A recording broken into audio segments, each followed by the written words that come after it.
Welcome to another quiet journey into the past. Let your breath settle. Let the weight of the day begin to drift away. You are safe here in this moment. The world outside can wait. For the next 2 hours, we'll leave behind the flicker of screens, the hum of machines, and the quick pace of now, and slowly step into a different time. Tonight, we begin in the dusty heat of colonial India. In the year 1857, it is a year of whispering tensions and quiet dread, of rituals interrupted and old rhythms shaken. It is a year where everything changes, though most men at first do not know it. We'll begin with the men who marched, drilled, and served as sepoys in the British East India Company's army. You may think of soldiers as brave, proud, even free. But for the average Indian sepoy in 1857, daily life was neither noble nor easy. It was a life lived in constant friction between obedience and belief, between fear and routine, between the foreign orders of empire and the familiar customs of home. So imagine yourself, a young man barefoot in the barracks, your skin sticky with sweat, your uniform stiff, your eyes tired from drills that begin at sunrise. You are not here by love of empire, nor by lust for glory. You are here for grain, for rupees, for survival. Let us begin there. Picture the day beginning before the sun. Cantonment is still, save for the soft shuffling of bare feet on packed earth. Sepoys rise before dawn, a bell or shout breaking the thin veil of sleep. No privacy, no softness, no personal space. Just the rough rustle of coarse cotton against skin and the muted murmur of dozens of men stirring in tandem. The barracks are spare. Long rows of wooden cots, if there are cots at all. More often, just sleeping mats, laid upon dusty floors that never stay clean. The scent of sweat, iron, old oil, and musty cloth hangs in the air. Some rise stiffly, clutching talismans or whispering prayers. Others simply dress in silence. There is little laughter this early. You eat what is given, often lentils and coarse rice, sometimes stale bread or watery stew. The mess is communal, but fractured. The men do not all eat together. Religion matters. Caste matters. Caste Hindus, low-caste converts, Muslims. Sikhs, they must cook separately, wash separately, often speak separately, to eat food touched by someone outside your caste. For many, it is unthinkable.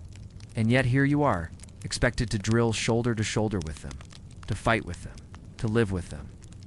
In theory, you are a brotherhood. In practice, not quite. The morning drill begins as the sun rises, staining the sky in soft shades of peach and brass. Sepoys line up in formation, dusty boots kicking up small clouds. Commands are barked in clipped English, sometimes poorly translated. You hold your musket. The Enfield rifle, it feels heavy today. Always a little too long, a little too foreign. You march. Stop. Shoulder arms. Present arms. Load. Fire. Again. Again. And again. The officers mostly British watch with measured eyes. They do not speak your language fluently. They do not eat your food. They do not understand your gods, your griefs, or your gossip. And yet they command. You are always watched, always tested, and always doubted. Later, you might have a few hours to yourself, some time to mend a tunic, clean your weapon, or sit in the shade of a mango tree outside the parade ground. Here, conversations drift like dust soft, hesitant. Rumors swirl quietly. Have you heard about the new cartridges? Yes, those ones. The ones they say are greased with cow fat and pig fat. It sounds absurd, but the whispers persist. That the paper-wrapped cartridges used in the new Enfield rifles meant to be bitten open with the teeth are tainted. If you are Hindu, cow fat would defile you. If you are Muslim, pig fat is an abomination. If either is true, it would not just be offensive. It would sever you from your community, from ritual, from purity. Some sepoys dismiss it. British officers scoff. But the doubt lingers, heavy as monsoon air. You try to ignore it. You think of home. Maybe you've written a letter to your villagess, short note, dictated if you cannot write, describing the weather, the food, and your wages. Maybe you've told your younger brother not to join the army. Maybe you've told him he must. Not because it is honorable, because it is paid. Think of the grain markets. the harvests growing weaker, the tax collectors coming more often. A soldier's salary meager, though it still feeds mouths, still keeps families afloat. The strain never ends. You share the barracks with men from across the subcontinent, from Bihar to Awad, from the Punjab to Bengal. Some speak different tongues. Some follow different gods. Caste lines run deep. Small slights can spiral. Who touched whose cooking pot? Who washed near whose sleeping mat? Who got an extra scoop of lentils? The officers don't understand, or they pretend not to. Either way, they don't care. Discipline comes quickly. Punishments are swift and public. A missed drill, you might be flogged. Open disobedience, prison or worse. Your body does not belong entirely to you, and yet, sometimes, there is laughter. Someone hums a folk tune from their village. Someone else whistles a rhythm on a wooden flute. You swap jokes, share tobacco, pass around pickled mango. These are small freedoms. Tiny islands of peace in a tide of regulation. Evening falls slowly. The sun sinks into the horizon like molten brass, staining the sky orange and pink. You wash, if water is available. You eat, if food has arrived on time. You gather in loose circles, retelling old stories of kings and gods, of ghosts and great battles. But now, the gossip grows darker. More talk of cartridges, of sepoys jailed for refusing them, of men court-martialed. Desertions in the night, suspicion growing, even among the faithful. You feel it in your gut. The air is heavy with something unspoken. And as you lie back on your mat, your body aching from the day's drills and your mind adrift with half-whispered doubts, the noises of the barracks settle into a low, rhythmic murmur. Snoring, the clink of a belt buckle being unfastened, a soft cough in the corner, the rustle of someone turning in their sleep. The lamp near the doorway flickers, casting long shadows across the rough walls. You close your eyes, but sleep does not always come easily, for even now as a soldier, uniformed, trained, drilled, there is an unease. You are always both a servant and a suspect, neither British nor quite free. March to orders barked in a language not your own. You swear allegiance to a distant crown, held aloft by men who cannot pronounce your name. And you wonder, does your officer trust you? Do you still trust him? There's something else, too. You remember the temples from your childhood? The rhythms of ritual and incense? The smell of ghee lamps and marigold? You remember the call to prayer? Or the songs sung in the early morning, drifting from courtyards back home? Here, in uniform, those rhythms are harder to keep. The regiment drills on Sundays. The cantonment kitchen may not respect fasting days. A Brahmin forced to eat near a lower caste comrade. A Muslim made to handle pork grease. Small things. But they stack. They accumulate. They chafe like coarse wool against skin. Still, orders are orders. And for now, life continues, as it always does. Morning drills, noon heat, evening letters. Muted meals, and the ever-present hum of discontent just beneath the surface. Every day looks much like the last. And yet, something somewhere is shifting. There is a certain look you've seen in the eyes of other sepoys, a look that wasn't there a month ago, a slowness to salute, a silence where there used to be idle talk, a kind of stillness. And sometimes, someone doesn't come back from leave. A cousin says he's deserted, a friend says he's vanished. But you do not speak of these things too openly, because they're spies too, informers, and punishments that sting. Try to focus on your chores, on polishing your bayonet, on learning the latest drill formations, on keeping your boots clean enough for parade inspection. The officers notice everything: a smudge on a button, crooked sash, a delay in following orders. To them, you are not a man from a village. You are not a brother, a son, or a farmer's boy. You are a number, a rank, a tool of empire. Sometimes as you stand motionless under the sun, your skin slowly burning beneath your stiff collar, your mouth dry and your arms aching, you wonder, how long will this hold? How long can a man bend before he breaks? You are not alone in this thought. Others feel it too, the weight of obedience, the sting of lost pride, the confusion of loyalties between your regiment and your religion, your paycheck and your people. But still, for now, the barracks remain orderly. The flags still fly, the drills continue, and the sepoys march. They march under a sky that feels too wide. They march on roads they did not build, toward wars they did not choose, beneath a banner they did not raise. And yet, they march. The camera of our imagination now slowly lifts above the sleeping barracks, where men lie side by side in uneasy stillness. Somewhere, a dog barks once and falls silent. The cantonment glows faintly under a pale moon. Let us leave the Sepoy there, in that quiet tension between service and suspicion, between weariness and awakening. Let the dust settle once more on his boots. Let the whispers fade into the warm night air. Now, gently, we will turn to another life, a very different life.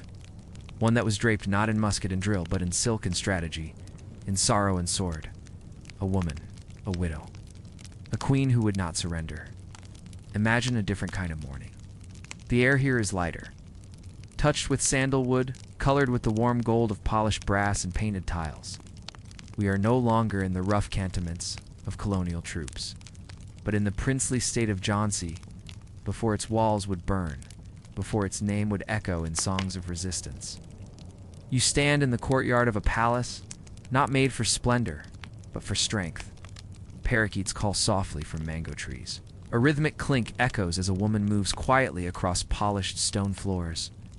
Her sari is simple, her brow steady, her stride balanced between grace and resolve. She is not yet a queen, is not yet a warrior. She is simply a Monu. That was her childhood name, Manikarnika Tam, born in 1828 in Varanasi, the sacred city on the Ganges. A child of ghats and temple bells, raised with both scriptures and swordplay.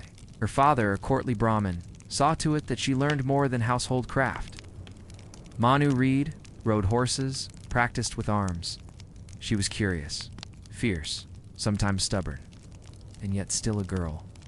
When she was around 14, she married into royalty, becoming Lakshmi Bai, Queen of Jhansi, a small kingdom surrounded by larger ambitions.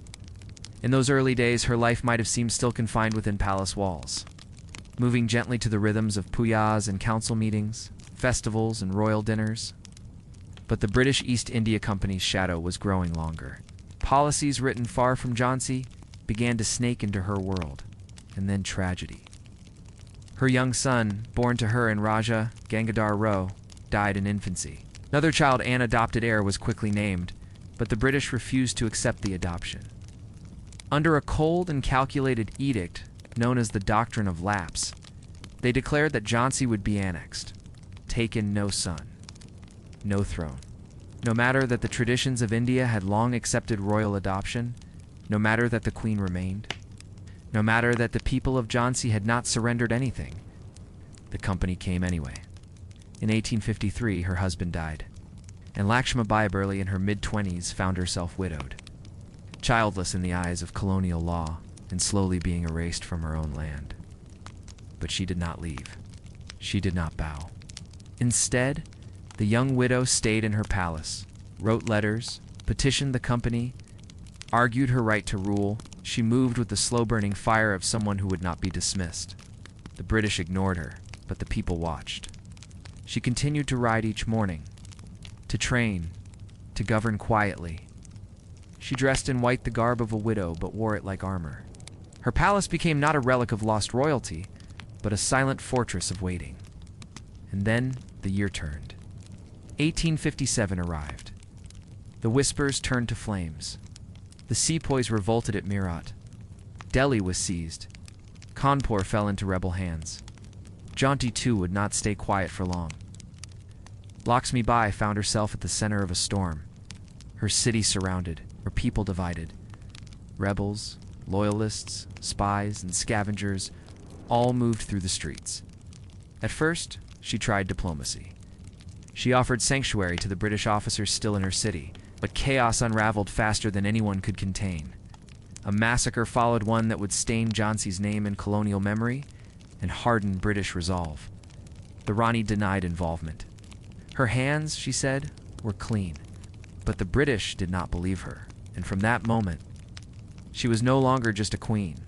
She was an enemy. She raised an army. She trained women, many from noble families, to fight beside her. She dressed in male attire, strapped on sword and shield, and rode her horse across the ramparts of her palace as if born to war. She forged alliances, Nagpur, Gwalior, Bundelkhand. She wrote letters urging unity, urging rebellion, warning others. The company returned with guns and siege engines. The siege of Jhansi was long and cruel. Shells fell into the city. Houses crumbled, civilians scattered. But the queen held the fort, rallying her troops, appearing on the ramparts, still mounted, still defiant. Her legend grew. They said she fought with 2 swords, reins held between her teeth. They said her stallion leaped from the city walls to escape. They said her gaze could quiet a trembling soldier. What is true? What is folklore? It hardly matters now. For in the minds of her people, she had become something more than human. Symbol, a presence. The mother who would not surrender her children. The widow who would not be erased. Eventually, Jhansi fell. British troops entered. The city bled. Lakshmibai escaped barely. She fled to Kalpi, then to Gwalior, joining rebel forces, still holding ground. She did not rest. She did not retreat. And in June of 1858, she died in battle. Accounts say she dressed as a man in her final moments. Some say she charged into gunfire. Others say she was wounded and carried away, dying beneath a tree, asking to be cremated quickly so the British would not defile her body. What remains is silence, the kind of silence that follows a life lived fully, if briefly. A life that left no soft legacy, only hard questions. Even the British, in their records, grudgingly admired her. One officer wrote, "The Rani was the bravest and best military leader of the rebels, a man among mutineers. But she was not a man. She was something rarer, a woman in a time and place that allowed women no space to lead, who seized that space anyway. Today, statues of her stand across India. Schools bear her name. Her story is sung in poems and retold in classrooms. But here, in the soft quiet of the night, let us remember not just the legend. Let us return to that image of her, riding at dawn, wind curling the edge of her turban, sword at her side, eyes unflinching. A queen not of territory, but of refusal. She would not bow. Not to policy. Not to empire. To fear. Now, as the memory of Lakshmibai slowly fades into the soft folds of night, let us turn to something even less tangible than memory. To rumor, to ritual, and to a single object small enough to hold in your hand, yet powerful enough to ignite a rebellion. Let us examine the mystery of the greased cartridge. Let us now imagine something much smaller. Not a queen, not a battle, not a palace under siege, but something no bigger than your palm. A cartridge, rolled paper, compact, coated with a smooth, slightly waxy layer, tied at the ends. Meant to be carried in leather pouches, packed efficiently for use by soldiers trained to reload their rifles with mechanical precision. In 1857, this small object became the whispered catalyst of a much larger storm. The Enfield pattern 1853 rifle musket was, by all accounts, a fine piece of British engineering, accurate, modern, and deadly at long range.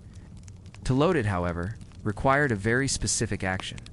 The Sepoy would bite open the greased cartridge, pour its powder into the barrel, then ram down the bullet using a rod. A simple motion. A small bite. 1 second of contact. But the grease, what was it made of? That question would turn a military innovation into a religious and cultural catastrophe. For the sepoys of the British Indian Army, who came from Hindu and Muslim communities, steeped in ritual purity and dietary codes, the grease was not just lubrication. It was a possible contamination, a danger to the very core of their identities. Hindus believe the cow is sacred. Muslims, likewise, avoid all contact with pigs. If the cartridge grease was indeed made from cow fat or lard, then biting it would not merely be distasteful, lit would be a transgression of faith, a symbolic defilement, one that would sever them from community, ritual, and ancestral bonds. The company claimed ignorance. Later, they insisted the cartridges were made with vegetable oil, or that alternatives were being arranged, but by then, it was too late. The rumor had already taken root, spread not through newspapers or proclamations, but through whispers on parade grounds, through letters home, through overheard gossip in marketplaces and temples. One man tells another. A cousin hears it at the village well. A priest repeats it with solemn warning. The cartridge became a symbol of foreign disrespect, of cultural intrusion, of the slow erosion of sacred boundaries under imperial rule, and the fear was not unfounded. British officials had long misunderstood her, disregarded the depth of ritual purity among Indian communities. Soldiers were required to march during sacred festivals, eat from shared mess halls that ignored caste rules, wear uniforms that clashed with traditional modesty. The cartridge was merely the final drop in a bowl already brimming with offense. And in that drop, the storm began. But the cartridge was not alone. In times of upheaval, rumor is its own kind of fire. There were whispers that ghee, the sacred clarified butter used in Hindu rituals, was being adulterated with cow fat in company-run shops, that British missionaries had a secret plan to convert India, one schoolboy at a time. That flour handed out during famine relief was laced with bone powder. That railway lines, so proudly laid across the plains, were part of a grand design to erase caste boundaries by forcing all passengers into shared compartments, regardless of ritual pollution. To a modern ear, some of these may sound implausible, but consider the context. The colonizers brought not only guns and ledgers, but an entire alien worldview. One that casually overstepped the invisible lines drawn by centuries of ritual and rhythm. To many Indians, it did not feel like modernization.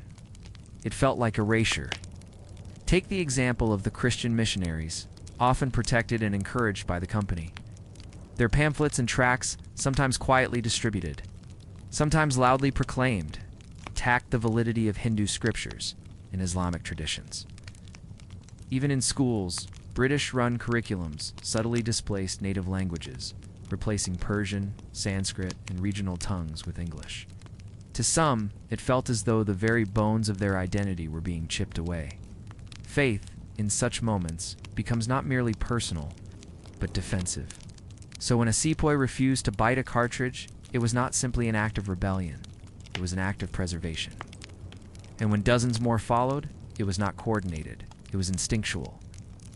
In Barakpur, Mangal Pandey raised his rifle against a British officer, fired a shot that missed, and became a symbol anyway.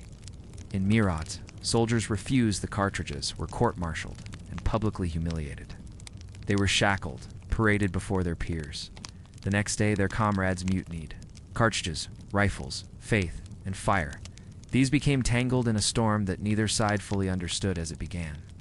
Even now, historians debate whether the cartridge alone could have sparked a rebellion. But history rarely moves with clarity. It moves with layers, its fears long buried, with the quiet accumulation of insult and indifference. And so, the cartridge, small, grease-slicked, paper-wrapped, sits at the heart of this great unraveling. A single object, feared, bitten, burned, and ultimately remembered. And now, let us gently step away from the fears of the foot soldier and the fury of the queen, and peer into the shaded parlors and manicured gardens of those who ruled from behind silk curtains and polished silver. Let us walk through the halls of the British Residency, where comfort met paranoia, where breakfast was served on fine china, even as gunpowder shook the walls. Now, imagine lace curtains. The warm light of early morning filtering through them, dappled against the ivory tiles of a spacious veranda, the hush of palm leaves outside. Somewhere in the courtyard, a gardener sweeps the dust into neat patterns. The scent of tea leaves mingles with the distant trace of jasmine from a nearby shrub. You are in the British Residency at Lucknow. It is 1857, and for the moment, all seems well. Inside these walls, the rhythm of colonial life continues, with practiced grace. The British officials' residence, officers, governors wake to the rustle of servants preparing their baths, soft clink of china cups, being arranged on breakfast trays, the crisp unfolding of the Englishman newspaper, delivered slightly late from Calcutta. A servant fans the room, though the ceiling already spins a slow wooden breeze. You might hear the soft notes of a piano echo from the drawing room, where the daughter of a civil servant practices her lesson, pausing occasionally to look out across the manicured lawns. It is a world of measured comfort, wrapped in custom and etiquette. And yet, just beyond the gates, India waits. India watches. The residency compound is a small city unto itself. Gardens, barracks, offices, kitchens, stables. Brick and stucco houses lined in symmetrical order, designed to feel like a piece of England transplanted into the tropics. Every detail carries the illusion of permanence. Silver hairbrushes on oak vanities, hunting prints on the walls. Clock towers chiming the hour as if the day were unfolding peacefully. But there is unease here, too. It curls beneath the surface like mist. For even in 1856, before the mutiny begins, letters home speak of unrest, of native insolence, of strange looks from sepoys, of rumors swirling in the bazaars. Still breakfast is served. Still the club meets for cards. Still, the officers gather to discuss polo scores and new shipments of wine from Bombay. It is a life built on routine, on civility, on confidence. But beneath the whitewashed plaster, there are cracks. It dies. The residency is, in theory, a place of governance and diplomacy, a stately home for the British resident, who serves as the East India Company's representative to the court of the Nawab of Awadh. But by 1857, Awadh has been annexed. The Nawab has been exiled, and the residency has become not a diplomatic outpost, but a command center fortified with sandbags, loaded rifles, and stacks of correspondence about troop movements and suspected rebels. The ballroom, once echoing with laughter and waltzes, is now partially shuttered. Oil lamps flicker in the corners. There are maps laid across the tables, pins marking distant towns, and then it begins, the siege. In June of 1857, the residency comes under attack. What was once comfortable becomes claustrophobic. Families, wives, children, elderly relatives are now trapped within the complex. Bombardment begins. Shells crash through roofs. Walls crumble. Meals grow smaller. Water runs low. The drawing room windows are covered with blankets to soften the sound of shattering glass. Still, the routines try to hold. Each morning, women boil rice over makeshift stoves. Children are bathed in tin tubs behind barricaded doors. Soldiers shave using cracked mirrors. Men write letters they may never send. They log diary entries with quiet precision, as if recording the shape of normalcy could hold it in place. There is a strange kind of discipline to suffering when one is raised on empire. Tea is still taken. One young officer, as wife, insists on dressing properly for dinner even. If dinner is hard bread and boiled lentils, served in the dark, standards, she writes in her diary, must be maintained. But death visits daily. A shell collapses a servants' quarters. Cholera spreads. Mosquitoes breed in stagnant water. Supplies are rationed with growing harshness. Still, the officers smile tightly and speak of relief columns that might arrive soon. Weeks pass, months, and all the while, the residency endures like a ship trapped in a slow storm, elegant in its misery. One day, the chapel is shelled during morning prayers. Another day, a baby is born inside the kitchen cellar. People die quietly, sometimes even mid-conversation. The garden, once manicured, becomes a burial ground. And yet, in letters and diaries, there is rarely panic. Only a strange, refined sorrow, a clipped dignity, one British woman writes. There is a peculiar silence to our fear. We speak of illness in soft tones. We walk past the wounded with lowered eyes. We do not scream. Eventually, in November, relief forces arrive. The residency is evacuated. Survivors are taken out under guard. Of the nearly 3,000 men, women, and children inside the compound, only a fraction remain alive. But the memory remains. Today, the ruins of the Lucknow residency still stand roofless, moss-covered, pocked with cannon fire. The lawns are quiet. Birds nest in broken pillars. The walls are mute witnesses. They do not speak of the breakfasts, the card games, the shellings, or the quiet burials at dawn. But if you listen closely, you might hear the echo of footsteps in silk slippers, the creak of a chair beside a broken piano, and the soft, defiant clink of china being set for tea while the world outside burns.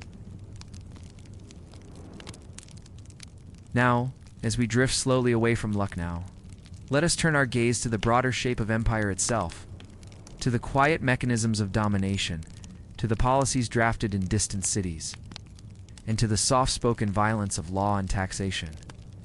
Let us step back and see the empire not just in its battles and barricades, but in its ledgers, its courts, its railways, and its silence. Let us now step even further back, away from the barracks, away from the palace, away from the residency walls. Let us look not at individuals, but at patterns, not at drama, but design. Because the British Empire did not conquer India in a single battle. It did not arrive like a storm, sudden and loud. No, it came quietly, like a shadow, like a vine growing over a house, slowly tightening until the walls can no longer breathe. It began with trade. The East India Company was not an empire at first. It was a business. A private corporation granted a royal charter in 1600 with the simple goal of importing spices. But trade led to posts, posts led to forts, forts to soldiers, and soldiers to sovereignty. The real turning point came in 1757 at the Battle of Plassey. There, the company, with fewer than 3,000 troops, defeated the Nawab of Bengal. But it wasn't just a military victory, it was a financial one. See, the company had bought the betrayal of the Nawab's key commander. They had secured inside help. They didn't just win, they'd purchased power. And with Bengal under its control, the company acquired something more valuable than land. It acquired revenue. Now it could tax farmers, control trade routes, seize land, shape laws. This was the real engine of colonial power, not flags and fanfare, but accounts, contracts, and codes.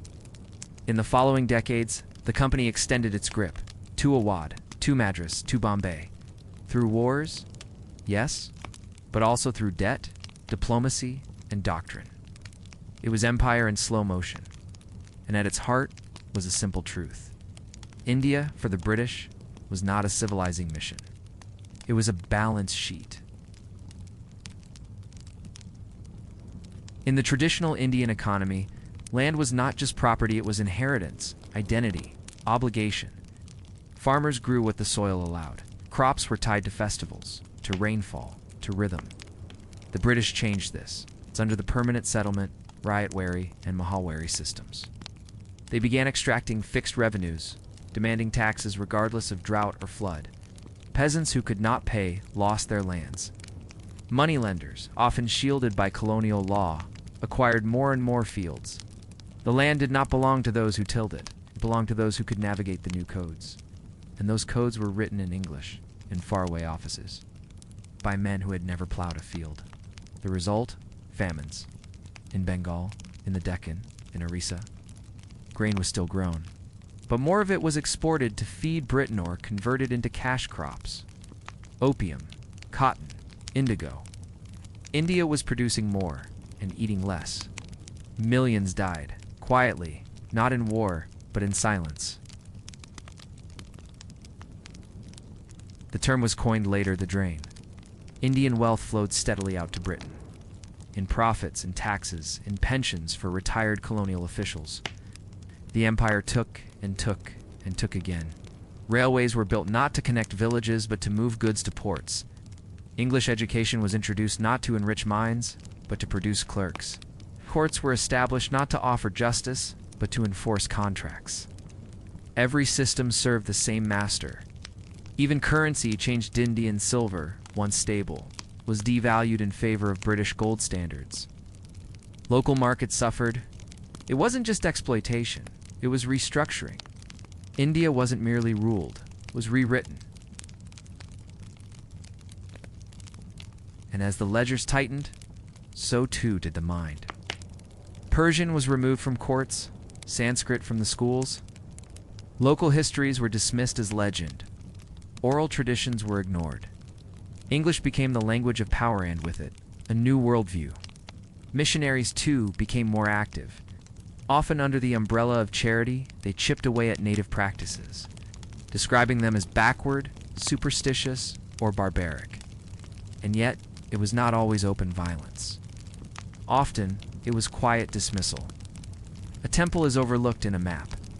A festival is banned for public order. Scripture is retranslated not to understand it, but to control it. The colonial gaze was not curious, it was clinical.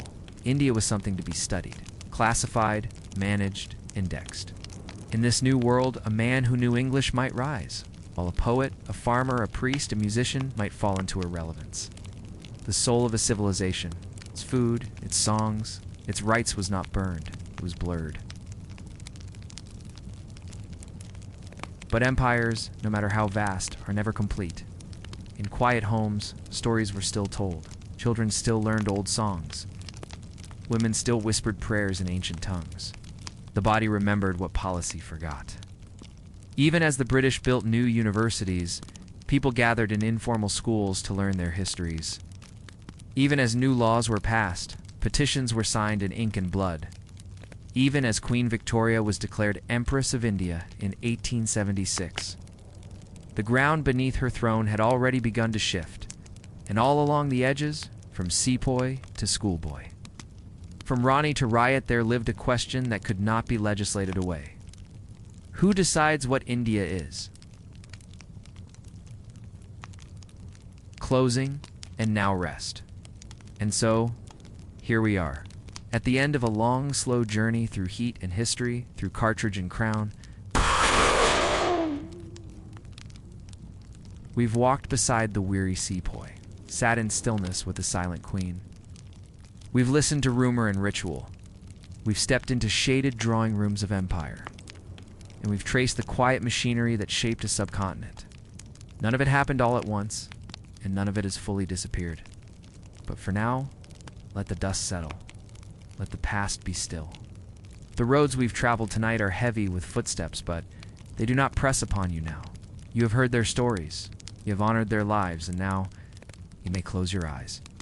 The sepoy's musket grows quiet. The queen rides no more. The cartridge fades into dust. Ledgers are closed, and the air still. Good night.